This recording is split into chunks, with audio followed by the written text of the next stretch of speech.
Jeg gleder meg masse. Og så vet jeg hva jeg skal gjøre i 2020. Så det er deilig å ikke vite hva jeg skal gjøre i dag. Men jeg gleder meg til å se Kristine. Det er lenge siden jeg har sett henne.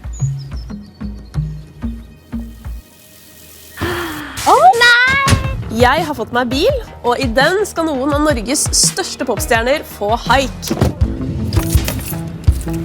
Musikken de lager gir lykke, trøst og mot til så mange av oss, og derfor har jeg lyst til å gi dem noe tilbake. Åh, det er kjempefint. I dag er det Aurora som skal hylles,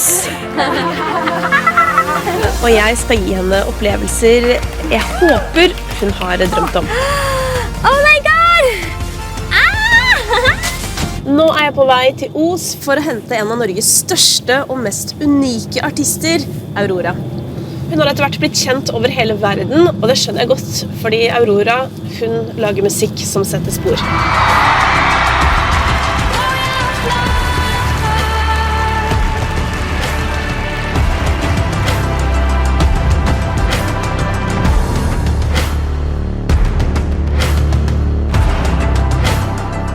Jeg har planlagt en kjøretur full av overraskelser, og når vi har kjørt bilen til siste stopp, så er det klart for en konsert jeg tror Aurora vil huske for resten av livet. Da tror jeg kanskje at jeg er fremme, og der ligger Aurora på bakken. Den er grei.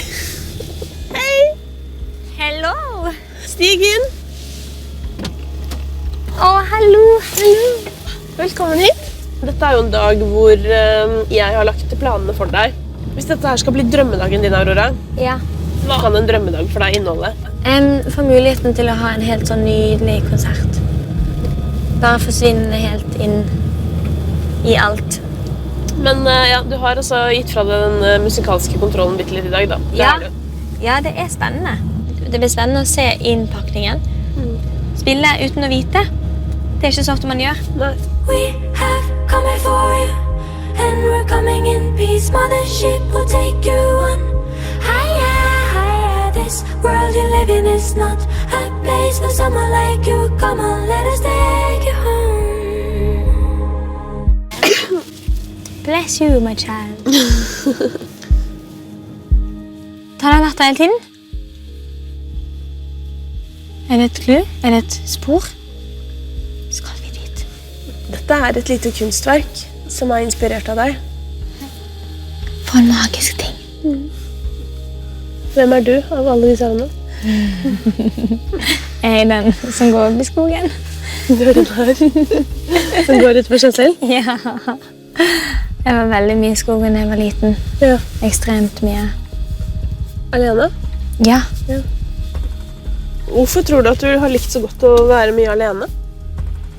Jeg følte bare at når jeg ikke var alene, så gikk jeg glipp av tanker jeg kunne ha når jeg var alene. Jeg følte at jeg gikk glipp av noe. Jeg bare elsker det. Jeg elsker det fortsatt. Det er bare å finne roen og finne egne ting du har for deg selv. Men det er sikkert mange som kan kjenne seg igjen i det. Ja, Men musikken din, den holder du ikke for deg selv. musikk kan liksom røre inn i noe i følelsene som kan minne folk på at de kan være en del av å kjempe for noe større enn seg selv. Det er kanskje noe grunnen til at fansen din liker deg så godt også, da. At det liksom er noe mer. Ja, kanskje det. Let love conquer your mind. Warrior, warrior. Noe av det første vi skal gjøre i dag, Aurora, det er å overraske noen av dine fans. Er det sant? Hva tenker du om det, da? Åh, det er kjempefint. Jeg håper de er kjempepå. Hvorfor er det best når det er få?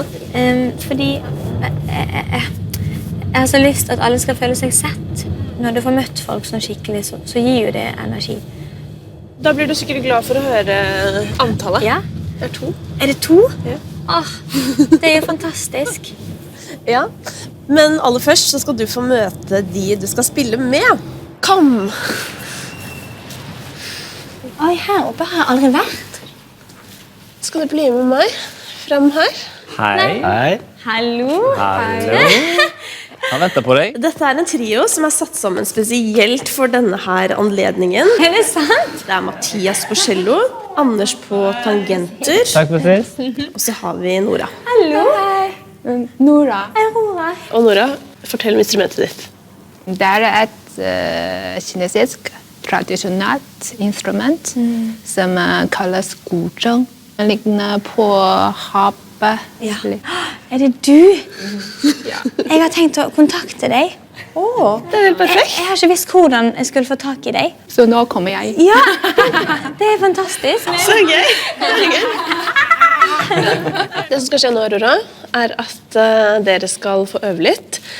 Fordi du skal gjøre Warrior for dine 2 fans, som jeg nå skal dra og hente. Skal vi sette i gang? Ja. Tenk at du er her, da.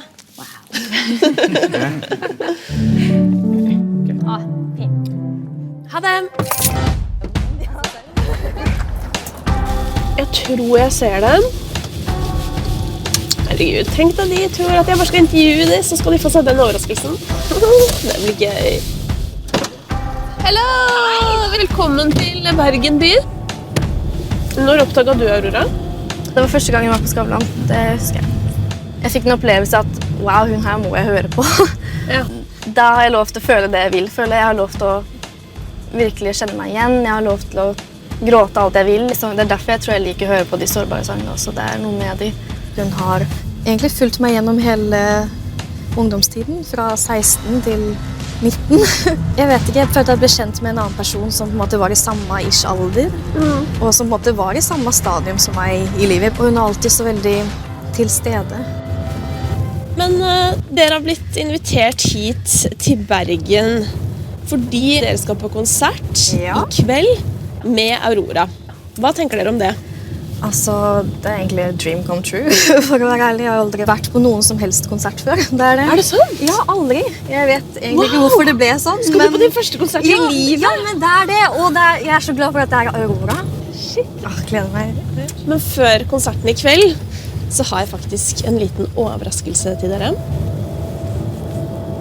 Da skal vi bare stoppe litt her. Og så skal dere få bli med meg inn hit.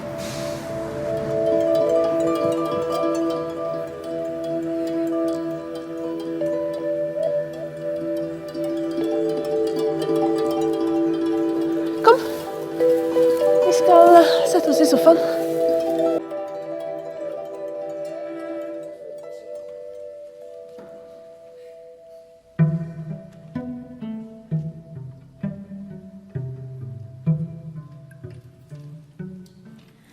I fall asleep in my own tears. I cry for the world, for everyone. And I build a boat to float in. I'm floating away. I can't recall last time I opened my eyes to see the world as beautiful. And I built a cage to hide in. I'm hiding, I'm trying to battle the night. Let love conquer your mind. Warrior, warrior, yeah. Just reach out for the light. Warrior, warrior, yeah. I am warrior, yeah, yeah, yeah. Warrior, warrior, I am warrior, yeah, yeah, yeah. Warrior, warrior of love. I stand behind a wall of people and thoughts, mind controlling, and I hold a sword to guide me. I'm fighting my way. I can't recall last time I opened my eyes to see the world as beautiful. And I built a cage to hide in. I'm hiding, I'm trying to battle the night. I let love conquer your mind. Warrior, warrior,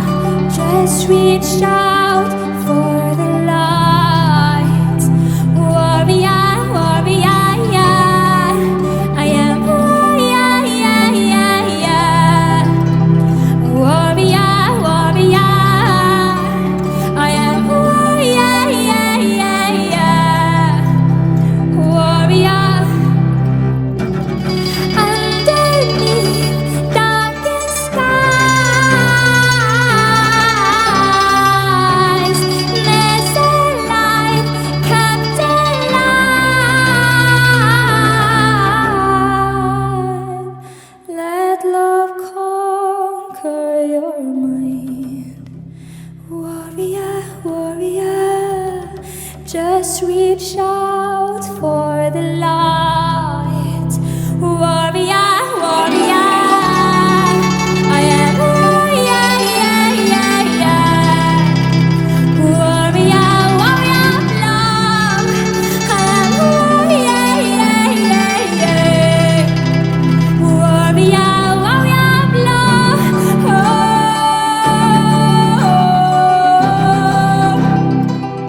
I am a warrior of love, oh.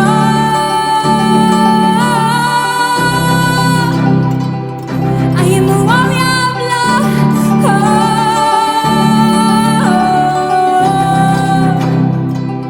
I am a warrior of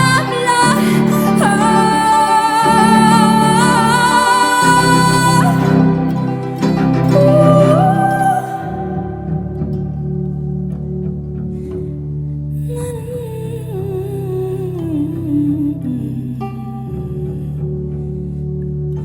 A warrior of love. I am a warrior of love. I am a warrior of love. I am a warrior of love. I am a warrior of love.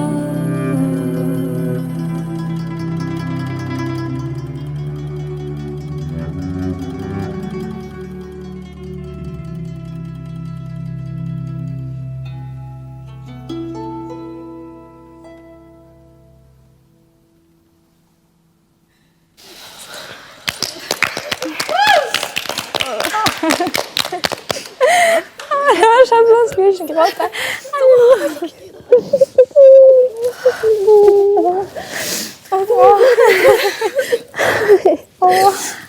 Så vakre dere var der dere satt. Framfører for første gang. Det er helt nydelig. Er det første gang du ser?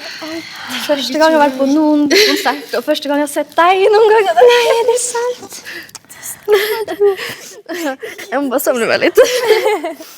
Oi, oi, oi. Dere var kjempeflinke. Hvordan var dette, Ida? Det var veldig mye følelse på en gang. Ja. Det var skikkelig fint. Det var veldig det er noe ekstremt sterkt med å selvfølgelig stå så nærmt, men å jeg ser så mye i dere.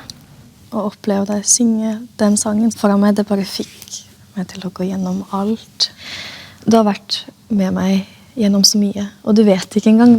Når man har mye vondt, så er det fint å ha en sang som støtter deg opp og løfter deg opp. Ja. Jeg synes det er veldig herlig. Det er hele meningen til musikk. Å hjelpe oss å føle. Warrior var på en måte en slags sånn sang for folk i smerte som kan på en måte dra oss opp igjen og minne oss på at vi kan klare det. Fordi at det kan være vanskelig å være menneske av og til. Det er vel sånne her ting, sånne ting som dette her, som minner meg på hvorfor jeg elsker det jeg gjør. Hvorfor jeg ikke må slutte. Minner på at det er mye større enn meg, egentlig.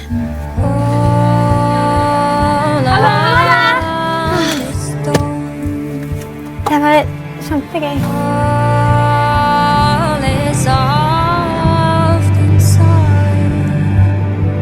Du er fansen din, Aurora. Du kaller det jo for warriors and weirdos. Hvorfor det? Jeg tenkte at en kriger kunne være en fin ting å minne folk på å kalle seg selv.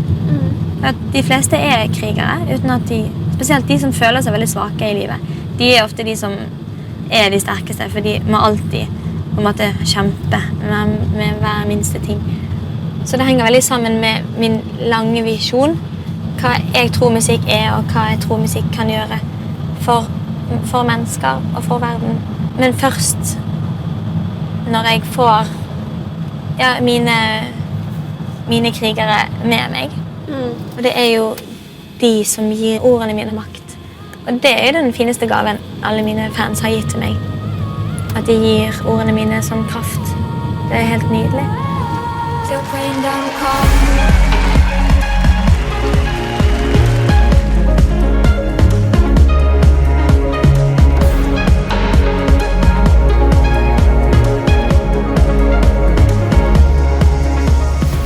Men sånn utenom fansen da, hvem vil du si at gjengen din? Jeg merker jeg blir veldig glad i og veldig nær folk som rører musikken min. På hvilken måte? Alle som spiller musikken med meg på scenen, alle som jeg spiller inn musikken med, de blir mine nærmeste. Det en veldig magisk ting. Ja. Nei! Oh my god! Nei! Nei, er det sant? Oh my god, hei! Jeg snakket med deg i går, Magnus. Ja. Så visste du dette hele tiden? Ja, jeg vet. Det skikkelig gøy at alle vet ting, og så vet jeg aldri noen ting. Nei. Dette her 3 fenomenale menneskeindivider. Utrolig flinke musikere. Vi har Freddy her, som spiller gitar med meg, og så er bandsjef. Så har vi Silja, som synger de mest nydelige vokaler, og som spiller bass. Og så har du Magnus, som har vært min trommis siden jeg ble artist. Vi lager mye musikk. Magnus er jo kanskje han jeg er mest med av alle menneskene i hele verden. Føler dere at dere med på noe stort på dette prosjektet? Absolutt. Aurora har en visjon om å liksom skape godhet i verden. Og bruke den stemmen hun har, da, og den posisjonen hun har fått til å liksom pushe godhet og toleranse og miljøvern. Hun kan jo i hvert fall stille seg 110% bak det pushet, da. Det har veldig samlende effekt på folk. Veldig gøy å se hvordan det sprer allerede veldig mye kjærlighet og glede. Ja. Men så er jeg veldig heldig som har dere med.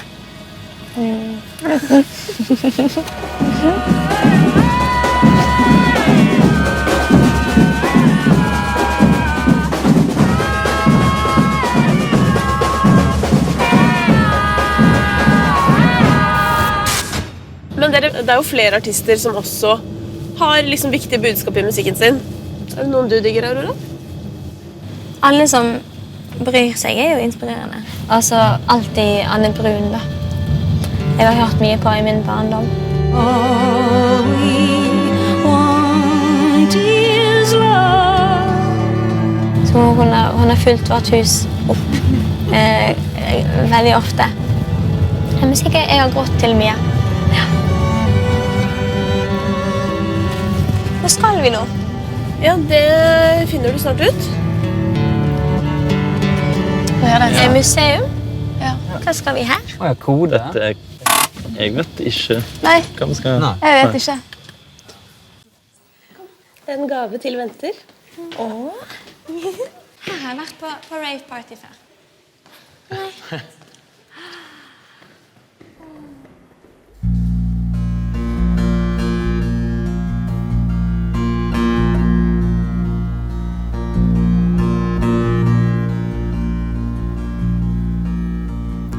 I don't know why, but I feel down. You need to know I can't go on. I was a rose, I was an animal. Don't make me change, don't let me go.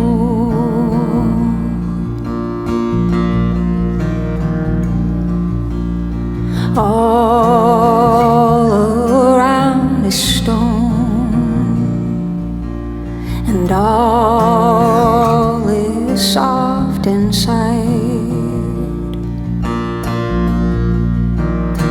All that I know lies within emotions. Words remain unspoken, leads me through the dark. All that I see came to me in colors, lasted for a moment, leads me through the dark. All that I know, all that I know.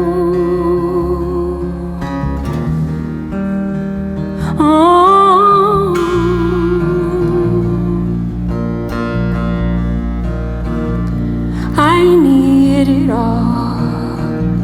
I don't know where to begin.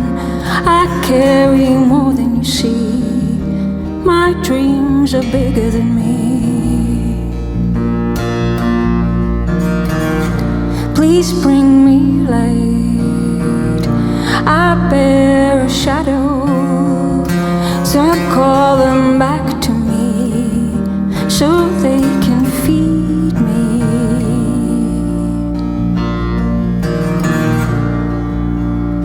All around is stone, and all is soft inside.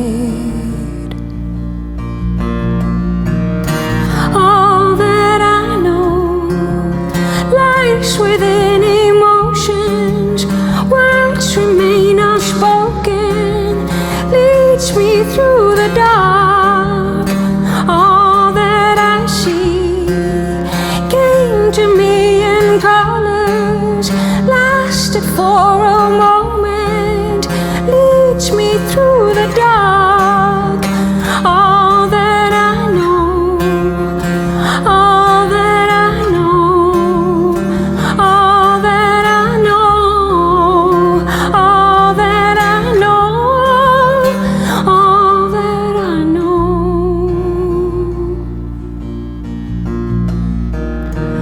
all that I know.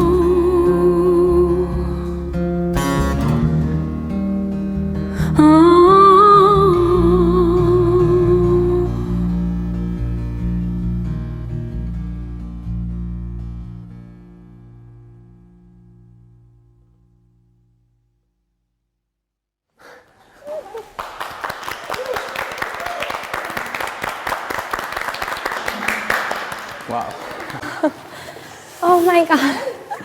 Hallo. Så fint å se det. Åh, jeg elsker jo deg så mye. Takk for at du gjorde dette. Jeg har hørt på deg veldig mye. Hele mitt liv. Og det var helt nydelig. Ja, det var det. Men jeg tenker at du er her. Ja, ikke sant? Du skjønte det. Og så tok det tid før jeg skjønte at det var min sang. For jeg lette etter sånn, hvilken sang er dette? Er det ny sang? For jeg kan jo alle dine sanger. Hva var det med den låta her som gjorde at det var den du hadde lyst til å tolke i dag? Jeg gikk gjennom masse låter da. Og sitte og grave i dine plater. Sånn, bare høre og tenke og lese tekst og sånn. Det var veldig fint. Men så lette jeg også en tekst som jeg på en måte kunne relatere til. Da, på en måte. Og jeg synes den er så fin, for den kan fange opp så mye. Følsomheten, eller den, at man er i kontakt med seg selv, innrøm, og samtidig kanskje har vanskelig for å holde utenom verden liksom borte av det. Når man har store porer i huden liksom, og får inn veldig mye, så synes jeg den teksten fanger det så fint. Da. Og så er den veldig vakker. Vakker låt. Det er rart nå. Jeg har jo alltid slitt med å på en måte relatere til hva mine fans føler på. Men jeg skjønte det litt nå.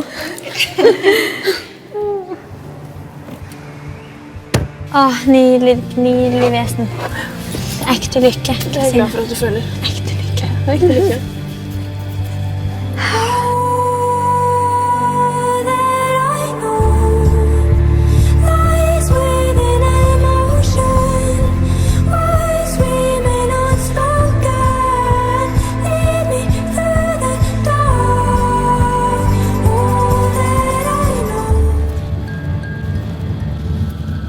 Hvordan vil du beskrive oppveksten din?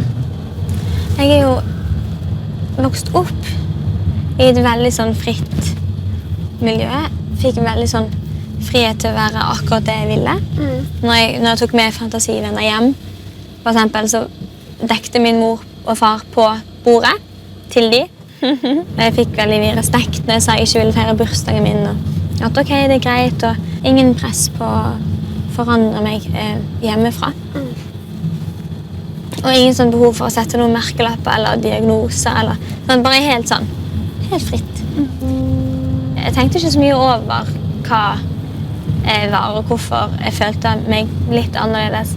Jeg tenkte ikke så mye på det. Jeg tenker fortsatt ikke på det. Så det er rart når folk skal begynne å få deg til å tenke over at noe feil.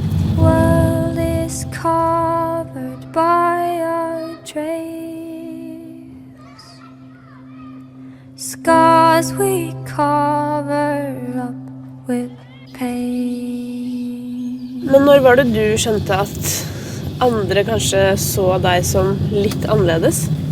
Jeg tenkte egentlig ikke det før sånn i 7. klasse, kanskje.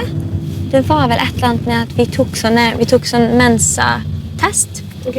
Og så husker jeg at jeg ble ertet av noen for at jeg fikk veldig bra resultat. Og at de sa at det var fordi, og så lo de litt sånn for seg selv. Og så lurte jeg på sånn, hvorfor ler dere av det? Og så lo de fordi at det var jo, nå forstod de det, for jeg var autist. Fordi at jeg var rar og smart på samme tid. Ja, men sånn, så er det vel første gangen noen har på en måte ledd av meg. Ja. Og det som var vondest var at jeg ikke skjønte hvorfor det var morsomt. Så skjønte jeg ikke hvorfor de lo. Og så var det veldig ekkelt å merke at de skjønte at jeg ikke skjønte hvorfor de lo. Ja. Og så følte jeg meg veldig utenfor på en sånn måte at jeg ikke forstod, eller at de antok at jeg ikke forstod. Akkurat som at jeg ikke var i stand til å forstå at de var frekke.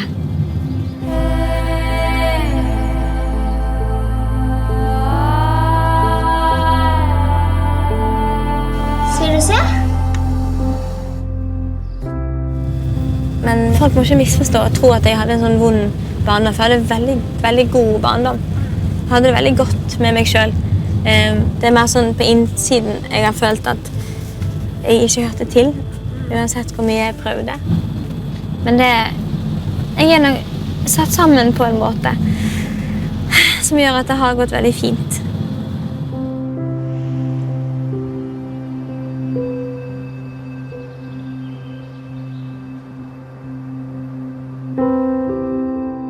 Jeg har en gave til deg her. Å?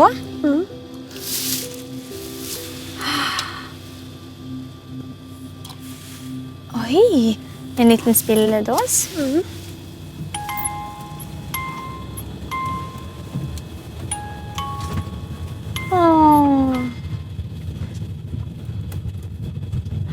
Watch them preaching sour lies. I would rather see the world through the eyes of a child. Åh. Det var en sang som heter Through the Eyes of a Child, som er en sang på min første plate fra 2016. Hva betyr den låta for deg? Den betyr ganske mye. Jeg kom inn i en sånn boble der det eneste jeg så var alt de vonde tingene som verden har å by på. Og så måtte jeg skrive en sang for å få det ut av systemet. Og så skrev jeg Through the Eyes of a Child, som handler om å kunne ønske å se verden gjennom et barn sine øyne igjen. Let them in before they go. I would rather feel alive with a childlike soul. With a childlike soul. Det som skal skje nå, det har å gjøre på en måte med litt ditt barnslige jeg. Og nå skal jeg ta deg med til et sted hvor du kan lage din egen fantasiverden. Så bli min.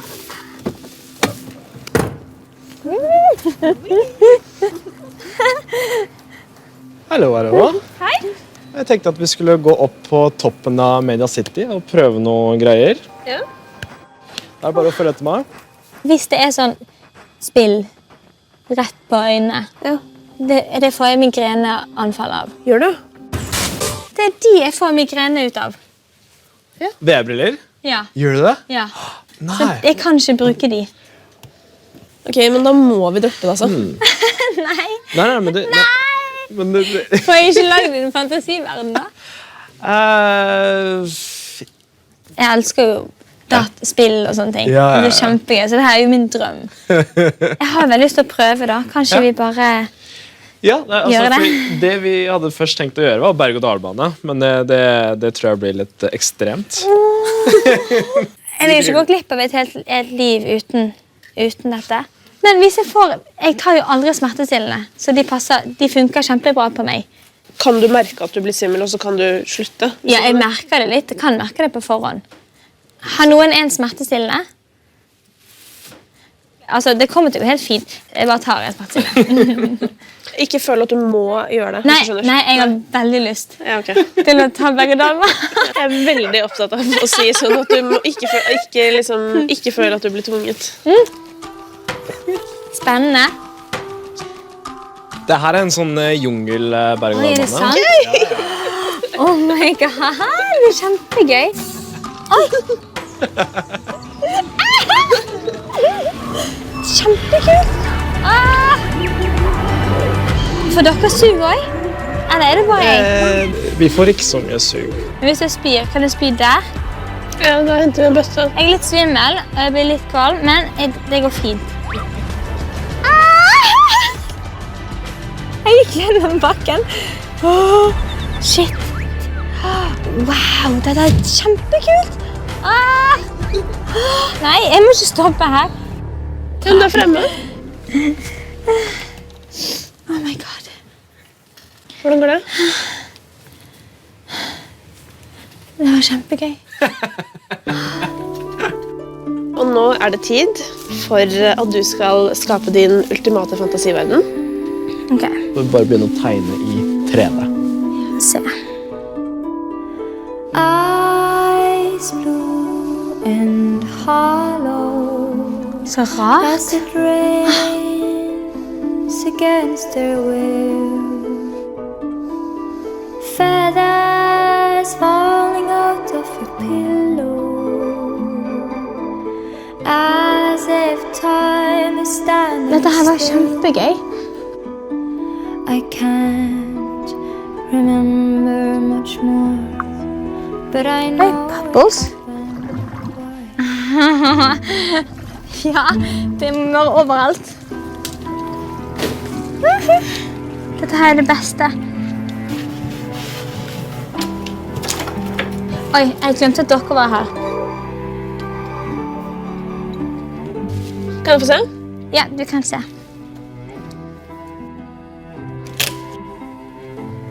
Jeg fikk ikke vondt i hodet da. Gjorde du ikke? Nei. Wow. Det er gøy å gå inn i det. Ja. Alle boblene og sånn gjør det jo liksom litt koselig. Nå tenker jeg å ta deg med videre fra en verden til en helt annen. Nå? Ja. Her? Ja. Ja. Den var ikke her i sted. En lampe. En rar lampe. Han funker ikke. Han har ikke lys. Kanskje skal prøve å snu litt på den.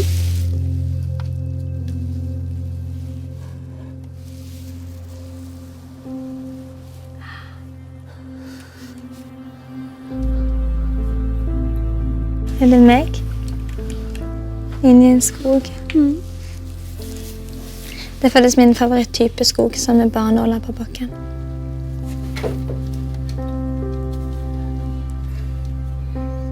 Jeg er veldig glad på hennes vegne, hun som kan være inni der. Og det kan være hun synger, det kan være hun danser. Sannsynligvis nok begge deler. Vi kan jo kjøre og se om vi finner noe som ligner.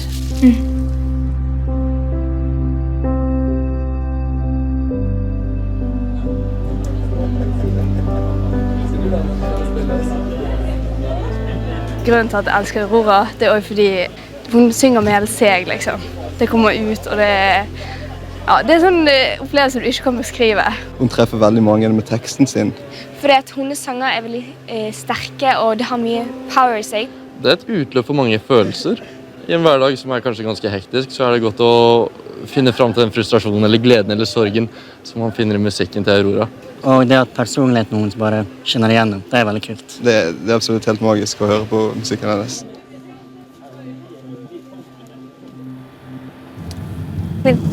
Lukter det gress? Herregud, det lukter digg. Ja, ja, du kan lukte. Så her klosterruinene. Her har det vært mye i min barndom. Det var morsomt om vi skulle inn her. Nei. Skal vi inn her? Nei! Jo. Er det sant? Yes.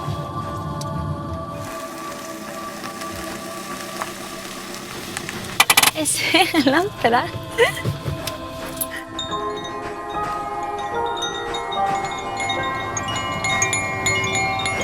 Vi skal jo åpenbart inn her.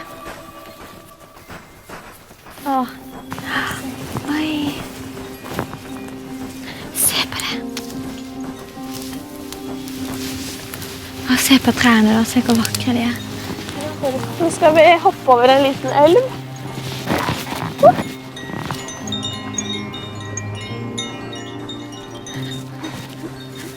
Det er masse folk her. Hvem er de?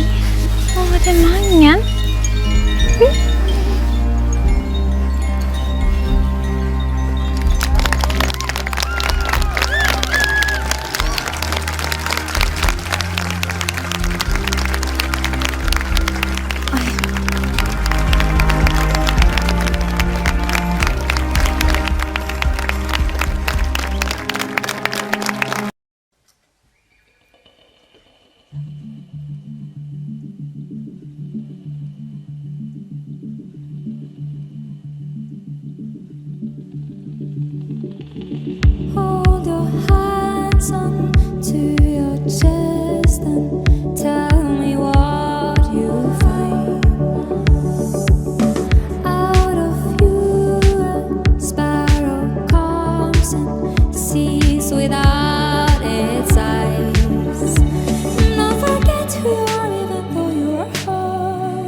Velkommen hit i skogen til konsert med hun dere setter aller mest pris på, Aurora. Foran deg står foreldrene dine, bandet ditt og fansen din. Hva tenker du? Hallo. Oi, hei, så rart. Jeg trodde ikke vi skulle hit. Hvor lenge har dere stått her? Så fint. Hei. Hei. Det var veldig magisk. Så bra. Jeg låner den imens. Jeg har lyst til å gi deg noe som jeg var helt sikker på at du kom til å sette pris på.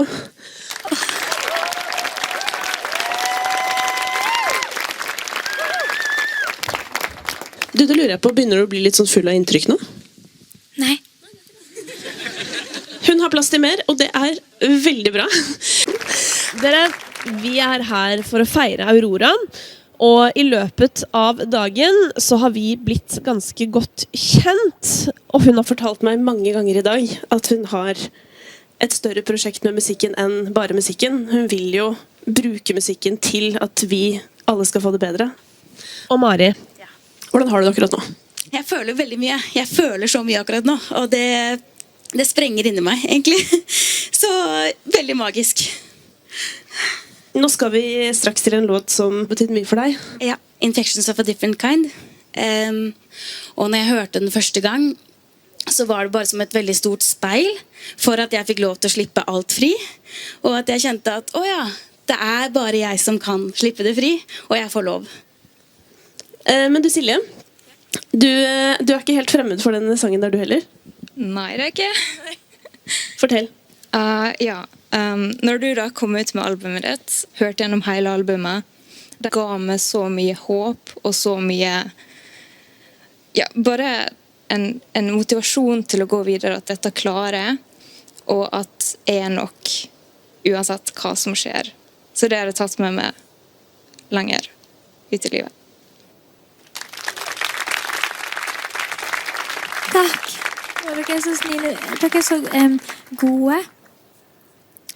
Jeg tror virkelig at det er så mye håp for oss mennesker, for å klare det vi vil, og for å gjøre ting som er mye, mye, mye større enn oss selv.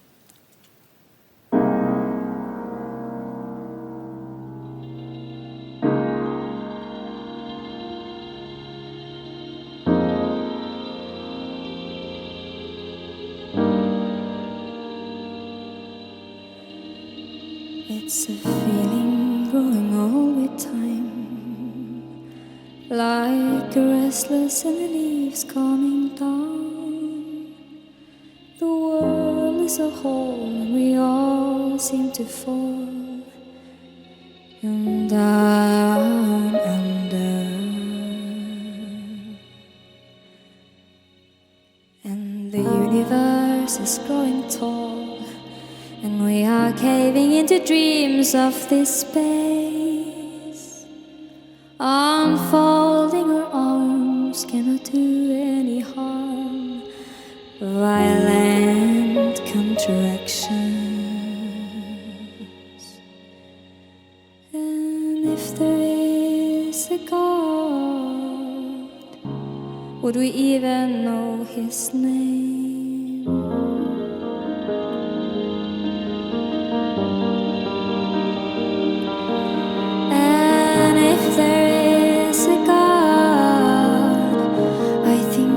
Shake his head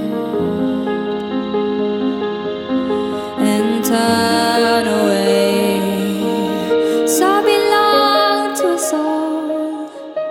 Be God in the shape of a girl who walks this world. And I beg to be drained from the pain I have sowed myself in. So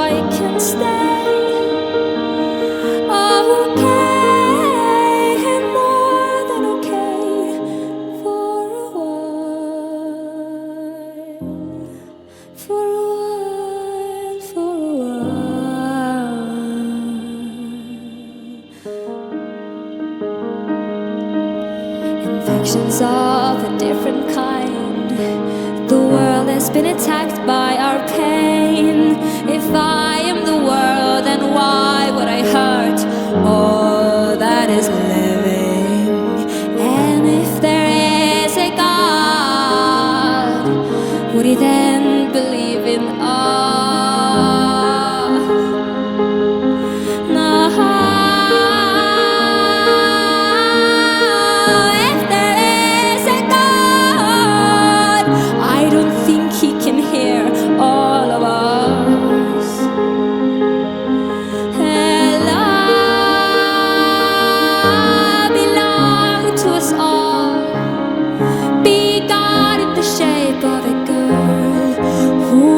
This world,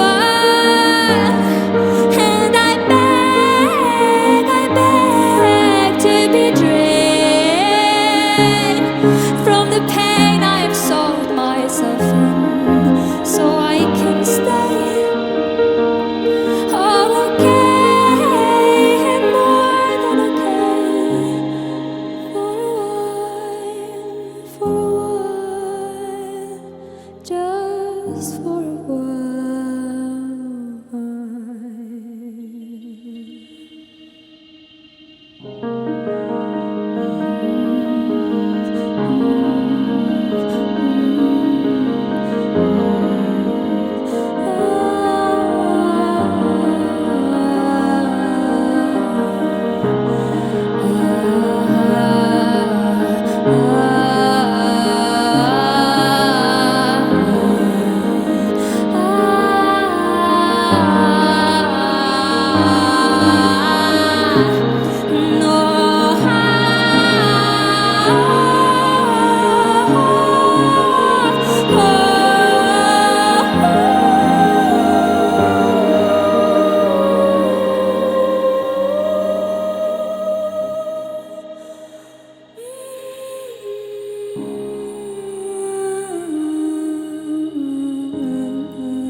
This is the breath. We are the breath.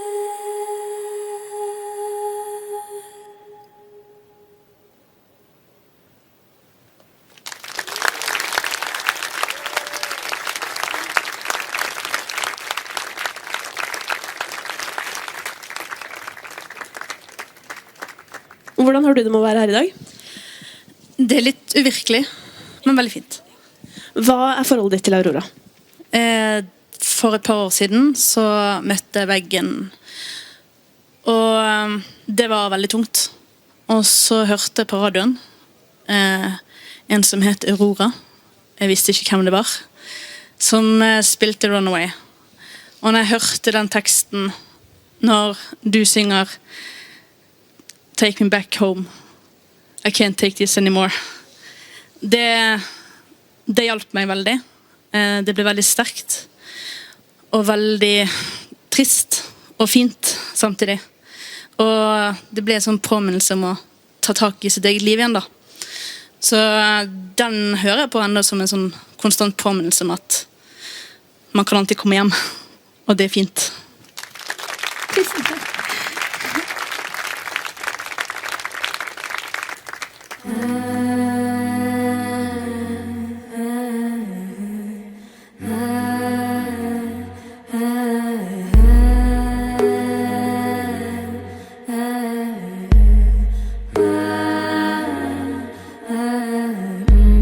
Listening to the ocean, I saw a face in the sand, but when I picked it up, then it vanished away from my hand. I had a dream I was 7, climbing my way in a tree. I saw a piece of heaven waiting in patience for me. And I was running far away, would I run off the world someday? Nobody knows, nobody knows. And I was dancing in the rain, I felt alive and I can't complain. No, take me home where I belong.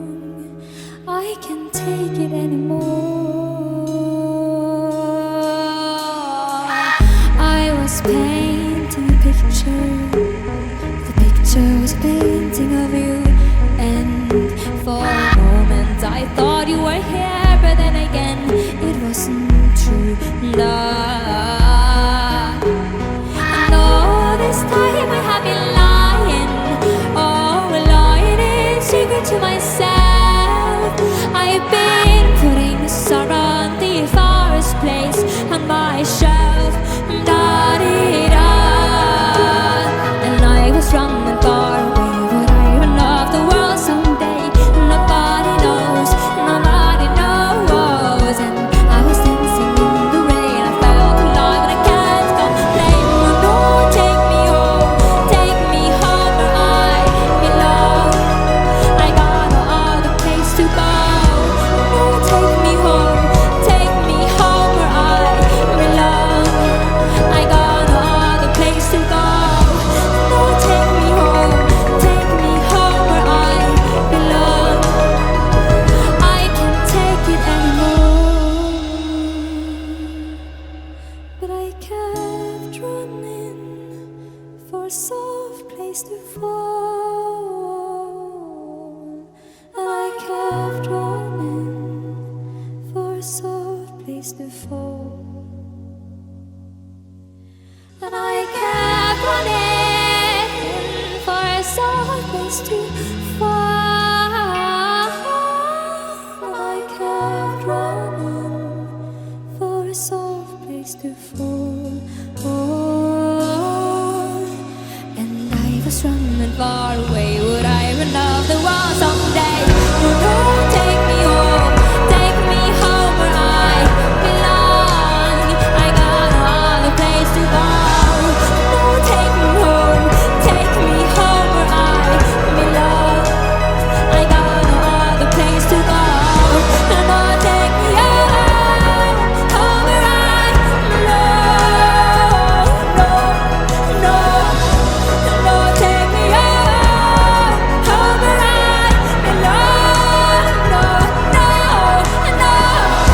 No, take me home where I belong. No, take me home where I belong. I can't take it anymore.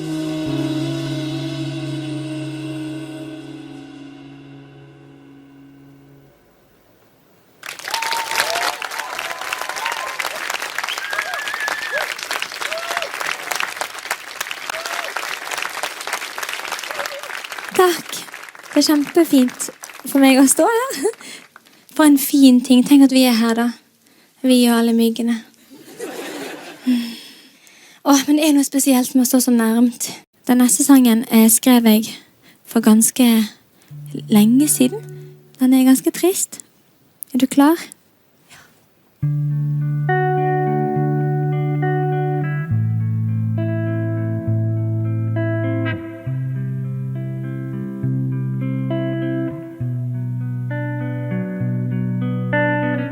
Eyes blue and hollow as it rains against their will.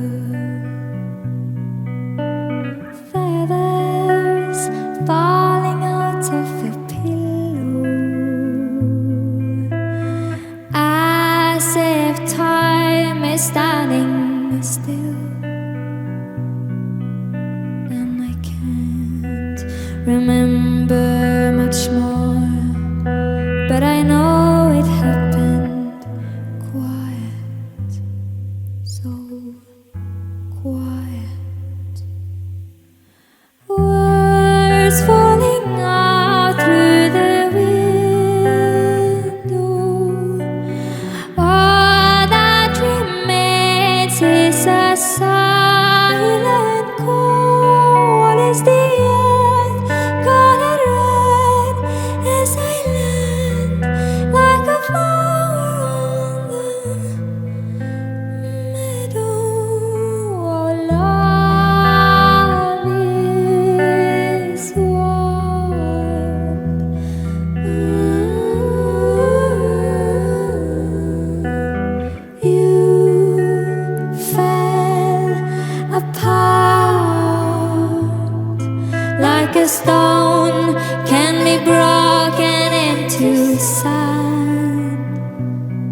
across a crying land,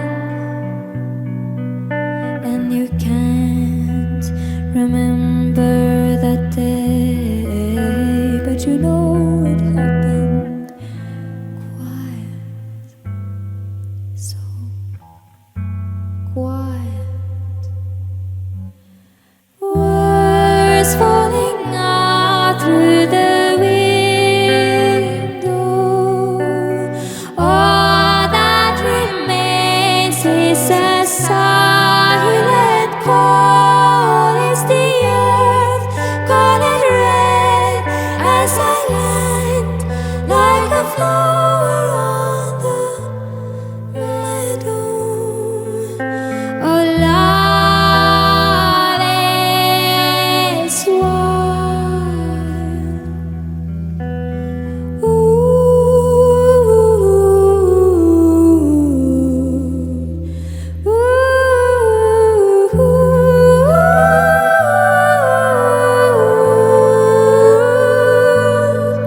Our dreams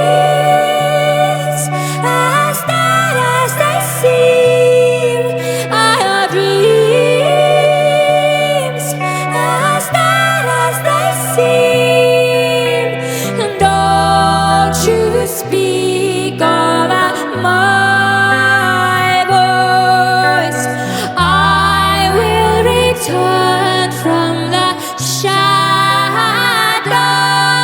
and I bleed in your bed, turn it red like the ground outside your window. Oh, love is wild. Love is wild. Oh, love is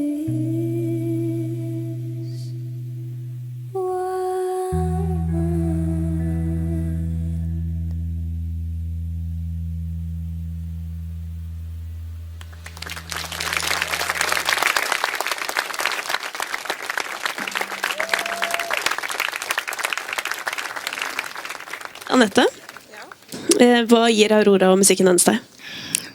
Musikken din er på en måte en slags lomme i tiden, føler jeg. Som man bare kan skli inn i hvis man trenger det. Hvis man trenger å bare sette alt litt på pause og bare være i den verden som man på en måte har inni hodet sitt, i stedet for den som er utenfor. Og det tror jeg mange trenger en gang iblant. Så takk for det. Å, takk. Det betyr kjempemye at dere lar musikken slippe inn.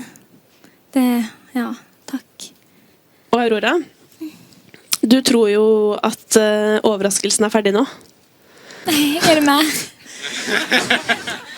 Altså, jeg har jo selvfølgelig en overraskelse her på konserten også. Jeg har ikke tenkt å si noe mer enn det. Jeg sier bare, vi gleder oss.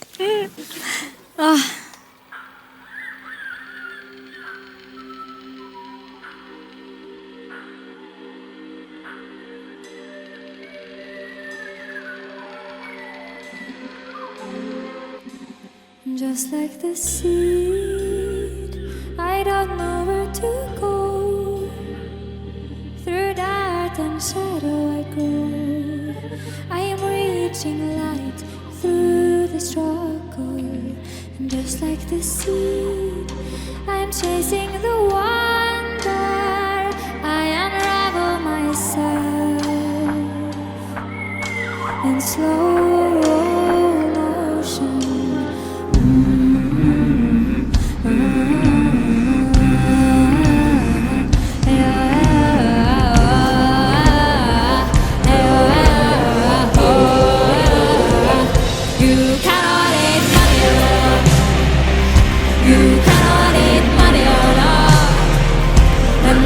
Has gone and then the rivers are poison. You cannot eat money or love.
feed me prayer. Feed me sunlight, feed me air. Feed me truth and feed me prayer.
Var det overraskelsen?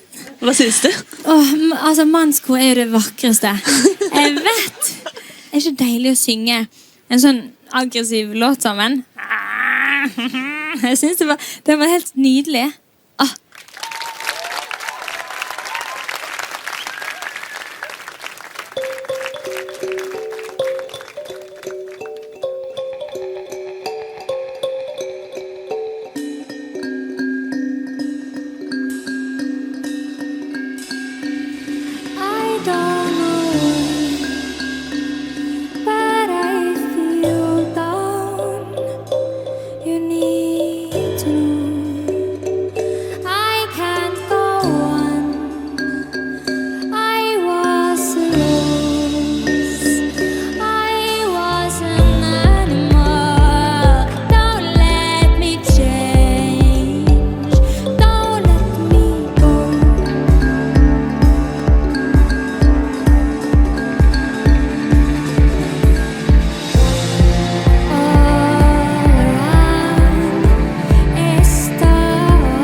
Nå nærmer det seg slutten, og hvordan var det her, Aurora?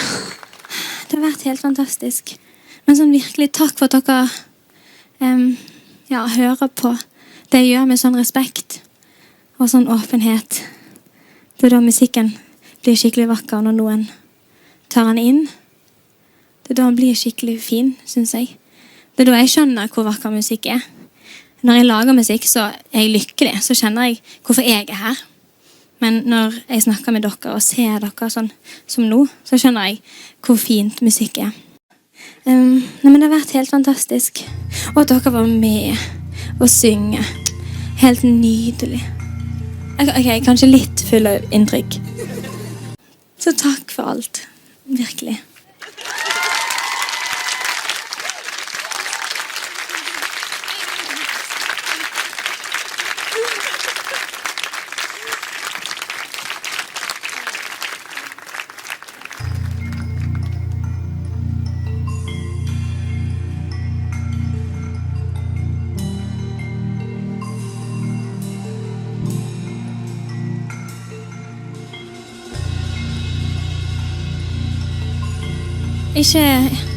Ikke glem å drømme stort da.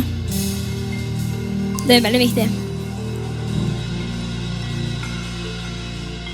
White silicon eyes, watching storms, sitting quiet, reading books in the heat of city lights. Bored, everyone's bored. When I'm restless, put me under the nightlife stars, and I will feel grounded. I know I'm just a girl, but can I change lives? If I am nothing, if I am trying, I think I can. I step on broken glass and dream of soft clouds. When feelings are heavy, they become all we are. And we become nighttime dreamers and streetwalkers and small talkers when we should be daydreamers and moonwalkers and dream talkers. And we become nighttime dreamers and streetwalkers and small talkers when we should be daydreamers and moonwalkers and dream talkers. And realize the quietness belongs to all of us and drives us closer into the madness